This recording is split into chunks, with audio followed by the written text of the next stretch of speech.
Sir సినీ నిర్మాత చేదు విషయం అమృతరావు గారా? సార్ నమస్తే సార్, నేను లొడలడను సార్. నా కలం పేరు లొడలడ. సరికొత్త కథా రచయితని. నెల రోజుల క్రితం మిమ్మల్ని కలిసినప్పుడు ఓ స్టోరీ లైన్ వినిపించాను కదా సార్. రాయలసీమ రక్తపాతం అని బాగుంది, డెవలప్ చేయమన్నారు. బ్రహ్మాండంగా చేశాను సార్, అద్భుతం. 3 గంటల స్క్రిప్ట్ రెడీగా ఉంది. ఏంటి ఇప్పుడే ఫోన్ లో వినిపించమంటారా? Okay sir. Sir Rayalaseema faction leader బాంబుల సాంబయ్య కూతురు హీరోయిన్, ఈరప్పన్ మేనలుడు హీరో.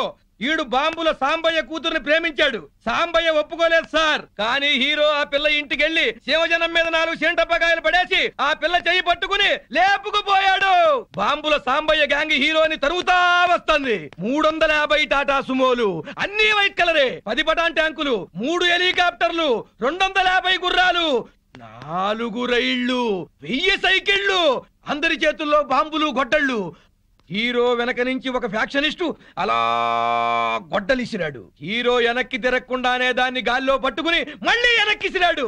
అది గురిగా ఎళ్ళి ఆడి గుండెల్లో గుచ్చుకుంది. DTS లో ఆడి సావు కేక.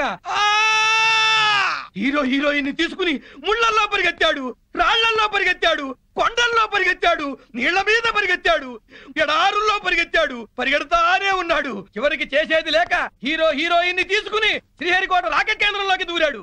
మర్నాడు ప్రయోగానికి సిద్ధంగా ఉన్న రాకెట్ లో దూరి తలుపేసేసుకున్నాడు. హీరోయిన్ భయపడిపోతా హీరో గుండెల మీద వాలిపోయి నాకు చాలా భయంగా ఉంది, నన్ను ఎక్కడికైనా తీసుకెళ్లిపో అంది. హీరో హీరోయిన్ ని గుండెలకి హత్తుకున్నాడు.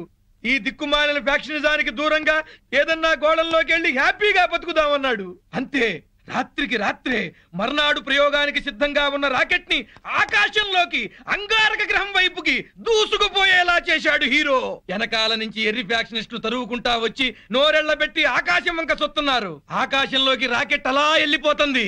వీళ్ళు నోరెళ్లబెట్టి ఇలా సొత్తున్నారు. మధ్యలో ఈ మహాశూన్యంలో విశ్రాంతి విశ్రాంతి విశ్రాంతి. ఏంటి సార్ సెకండ్ హాఫ్ వినక్కర్లేదా? ఎందుకని సార్? మీకు బాగా నచ్చిందా? Thanks sir, thanks sir. అబుష్ అబుష్. మనం మాట్లాడటం మొదలు పెడితే ఎవరైనా ఇలా బొమ్మల్లా ఉండిపోవాల్సిందే. అవి మాటలా? మీ కథ విని మెంటలెక్కిపోయింది సార్. శభాష్. మేము మామూలు మనుషులం, మీరు మహారచయితలు. 200 ఇప్పించండి సార్. ఎక్స్ట్రా 200 ఇవ్వండి సార్. ఇదిగో నేను రేపు వస్తాను. ఇదే టైంకి రండి సార్.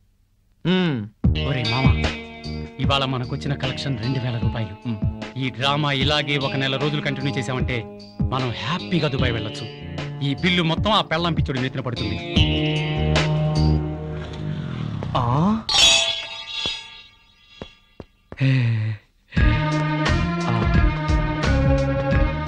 హలో,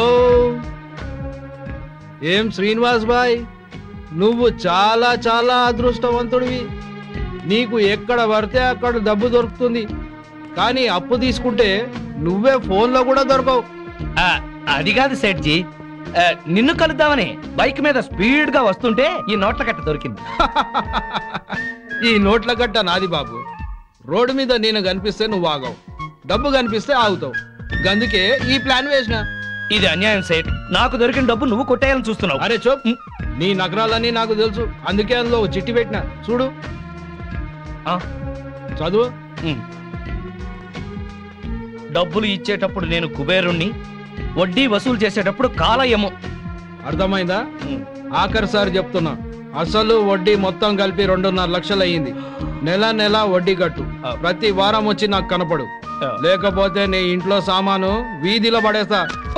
ఖబర్దార్. వీడి అప్పు వెంటనే తీర్చేయాలి.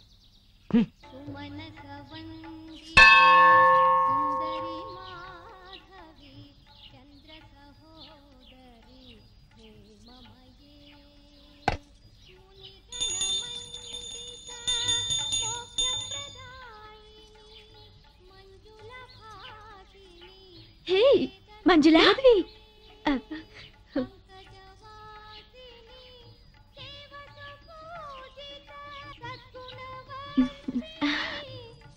ఎన్నాళ్ళైంది నిన్ను చూసి. అవునే, అలా వెళ్ళి మాట్లాడుకుందామా? రా.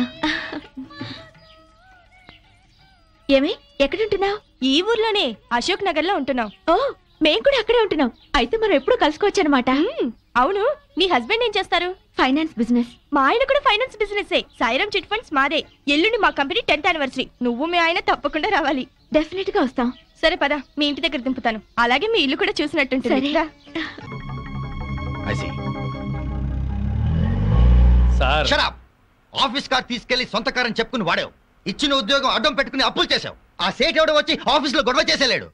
పైగా నా పార్ట్నర్ అని చెప్పుకుంటున్నావు. సిగ్గు లేకుండా నిలబడ్డామే. నీకు రావాల్సిన డబ్బులు తీసుకుపో. పో. సార్ ఇంకొక ఛాన్స్. Get out.